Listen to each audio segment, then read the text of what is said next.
In the history of classic television shows, The Andy Griffith Show stands out as a beloved series that brought laughter and warmth into millions of homes, earning its place among the best Hollywood productions of its time.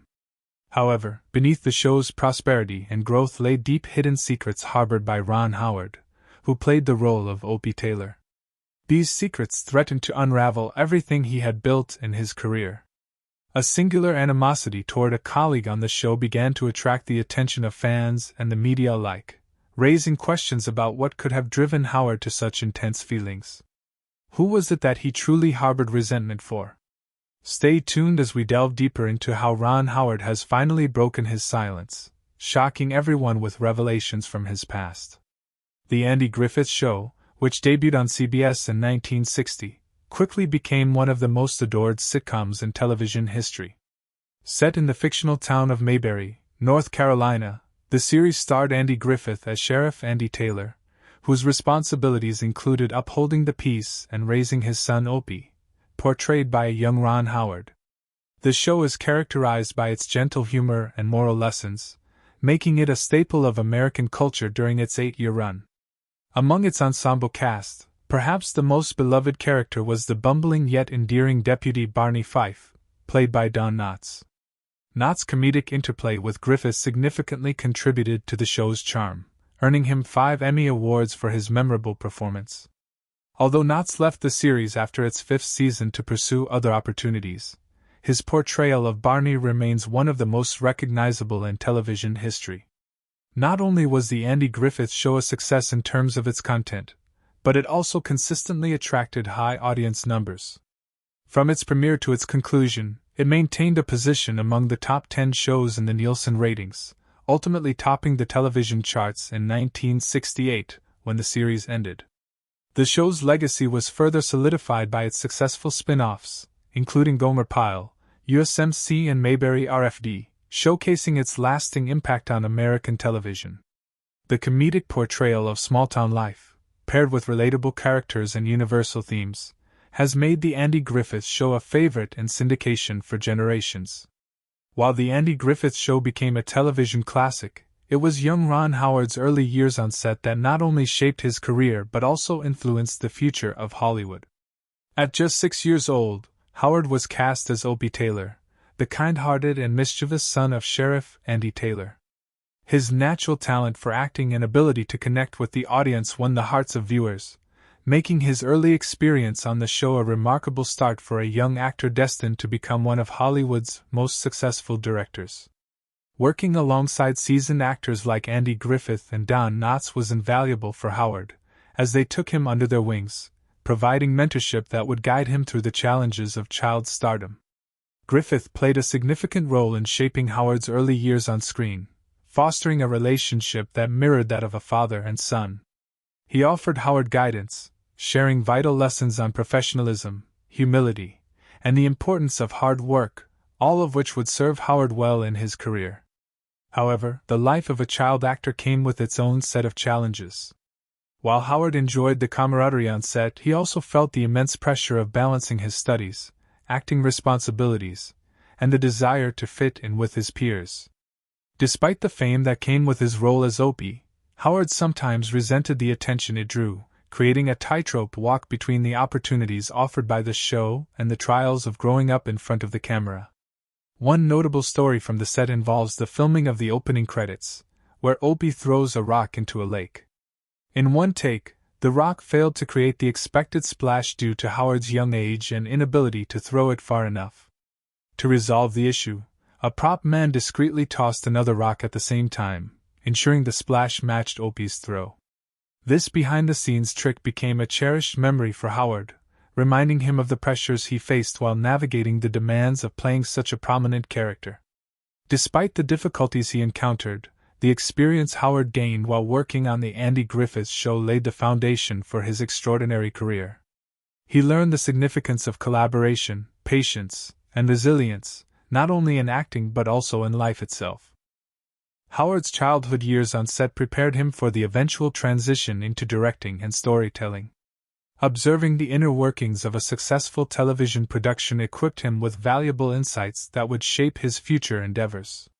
By the time the show concluded in 1968, Howard had evolved from a precocious child star into an accomplished actor ready to take on new challenges in the entertainment industry. His career continued to flourish after The Andy Griffith Show, garnering acclaim for his direction of the 1995 docudrama Apollo 13, starring Tom Hanks, Kevin Bacon, and Bill Paxton as the Apollo 13 astronauts. The film received widespread praise for its authenticity and technical prowess. Critics lauded Howard's ability to tell a gripping story, with Roger Ebert of the Chicago Sun-Times describing it as one of the best films of the year.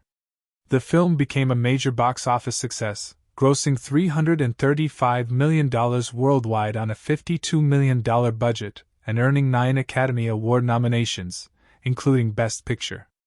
In 2000, Howard directed How the Grinch Stole Christmas, adapting Dr. Seuss's beloved story with Jim Carrey in the lead role. Despite mixed critical reviews, the film was a box office hit, grossing $345 million globally. Following its success, Howard directed A Beautiful Mind in 2001, a biographical drama about mathematician John Nash, portrayed by Russell Crowe, who struggled with paranoid schizophrenia. The film received critical acclaim, winning 4 Academy Awards, including Best Picture and Best Director for Howard. He continued to make a name for himself with Cinderella Man in 2005, a biographical sports drama chronicling the story of heavyweight boxing champion James J. Braddock, played by Crowe. The film received positive reviews, holding an 80% approval rating on Rotten Tomatoes. Additionally, Howard directed adaptations of the Robert Langdon novels, starting with The Da Vinci Code in 2006, followed by Angels and Demons in 2009, and Inferno in 2016, with Hanks reprising his role as Langdon. In 2008, Howard presented the world premiere of his historical drama Frost/Nixon at the London Film Festival. The film, based on taped conversations between former U.S. President Richard Nixon and British talk show host David Frost, featured Frank Langella as Nixon and Michael Sheen as Frost. Despite struggling at the box office, Frost/Nixon was a critical success, receiving 5 Academy Award nominations, including a nomination for Best Director for Howard. While The Andy Griffith Show shone brightly on screen, the atmosphere behind the scenes was not always harmonious. Andy Griffith, known for his charming and easygoing demeanor, had a playful side that sometimes crossed into the realm of mischief. His penchant for light-hearted pranks did not always resonate well with his fellow cast members. Frances Bavier, who portrayed Aunt Bee, reportedly found Griffith unprofessional at times, leading to tension between the two actors. While Don Knotts and Griffith shared a lifelong friendship, they experienced moments of discomfort regarding the show's future direction. Knotts had originally signed on for 5 seasons, and as the show extended beyond that timeframe, he had to navigate the tension between his commitments and personal aspirations. Although they remained close friends, Knotts occasionally expressed disappointment over the lack of creative control he felt over the show. Griffith's practical jokes became part of the show's culture, with Knotts often serving as a target for his playful antics. Griffith was known to wake Knotts from naps by dropping metal film cans on the floor, startling him in the process. Despite the occasional annoyance, Knotts maintained his good-natured demeanor, and their chemistry translated beautifully on screen. George, Goober, Lindsay also fell victim to Griffith's pranks, waking up to find duck guts strung around his dressing room, a testament to Griffith's mischievous spirit. Frances Bavier's relationship with Griffith was notably complex. As a New York-trained actress, she did not appreciate the more relaxed, small-town approach to comedy that Griffith embodied. Off-camera, their interactions were fraught with tension, yet they managed to maintain a professional front during filming, ensuring that personal disagreements did not interfere with the show's output. Later in her life, Bavier acknowledged her part in the strained relationship and made a sincere apology to Griffith, reflecting on the challenges they faced as colleagues. In the episode titled, The Pickle Story, Aunt Bee, portrayed by Bavier, decides to embark on a culinary adventure by making a large batch of homemade pickles. The storyline unfolds with various characters, including young Opie, tasting Aunt Bee's pickles, which, unfortunately for her, turn out to be downright awful. While most actors would navigate such a scene without much difficulty, for Ron Howard, who played Opie, it became an ordeal of sorts. The reason for this was simple yet profound. Howard found pickles utterly revolting. Taste to kerosene, therefore eating the slimy green pickles on camera felt more like a punishment than merely acting out a scene. Ironically, Howard's dislike for the pickles served the storyline beautifully since Aunt Bee's pickles were intended to taste bad. His genuine reaction of disgust added authenticity to the scene. He didn't need to exaggerate his expressions. His discomfort was real and relatable, making it even funnier for the audience. Reflecting on this memory in a later interview, Howard candidly admitted just how challenging the episode had been to film. He emphasized that despite his love for the show and his character, the pickle story remains one of the toughest moments of his early career. Even as he was committed to putting forth his best efforts for the show to continue successfully, he has admitted to hating the memory associated with his ordeal during that episode. Another crucial aspect contributing to the success of the Andy Griffith Show was Andy Griffith's relationships with his co-stars, particularly his bond with Ron Howard. Griffith, who played the fatherly Sheriff Andy Taylor, exuded a parental aura not only on screen but also in real life. Howard, who portrayed Opie, often sought advice and reassurance from Griffith as he navigated the challenges of being a child star. In various interviews, Howard has expressed immense respect for Griffith, attributing much of his Hollywood success to Griffith's guidance and mentorship. On screen, the bond between the father and son was substantial. However, behind the scenes, Griffith often experienced clashes with other cast members, notably Frances Bavier, who played Aunt Bee. Despite the occasional tensions, Griffith emerged as the central figure instrumental in making the show successful. His lasting relationships and mentorship of Ron Howard, coupled with his close friendship with Don Knotts, significantly influenced the dynamics both on and off the screen. These relationships, though sometimes rocky, played a substantial role in shaping the Andy Griffith Show's enduring legacy and impact on television history. While Andy Griffith acted as a father figure to Ron Howard, it was his unlikely yet unbreakable friendship with Don Knotts that became the heart and soul of the show both in front of the camera and behind the scenes. Griffith frequently praised Knotts' impeccable comedic timing and immense talent, while Knotts often credited Griffith for providing him the platform to shine. Beyond their roles on the show, Griffith and Knotts maintained a close friendship, spending significant time together even after Knotts departed the series in 1965 to pursue a full-time film career. Knotts' departure was a bittersweet moment for Griffith, who openly admitted that he was never the same after losing Knotts. He missed not only Knotts' energy and humor but also the companionship they shared on set. Even though they were no longer working together, their friendship endured, with Griffith often seen by Knotts' side during his final days. As for Ron Howard, the shocking truth about his feelings during the Andy Griffith Show reveals that his frustrations did not stem from any specific co-star but rather from the pressures that accompanied being a child star.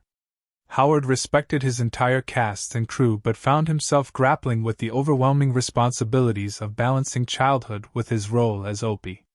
The whirlwind of fame meant that school and a typical childhood were often sidelined, leaving little room for the normal experiences of growing up. In interviews, Howard has candidly expressed how, despite loving his work on the show, he was burdened by the constant attention from fans and the pressure of living in the limelight. He often felt isolated, struggling to connect with peers his own age, who would mock him for being a child star on one of the most popular shows on television. While Howard enjoyed the support of the adults around him, the emotional toll of being a child star weighed heavily on him. He faced hardships that went beyond the long hours of shooting and memorizing lines.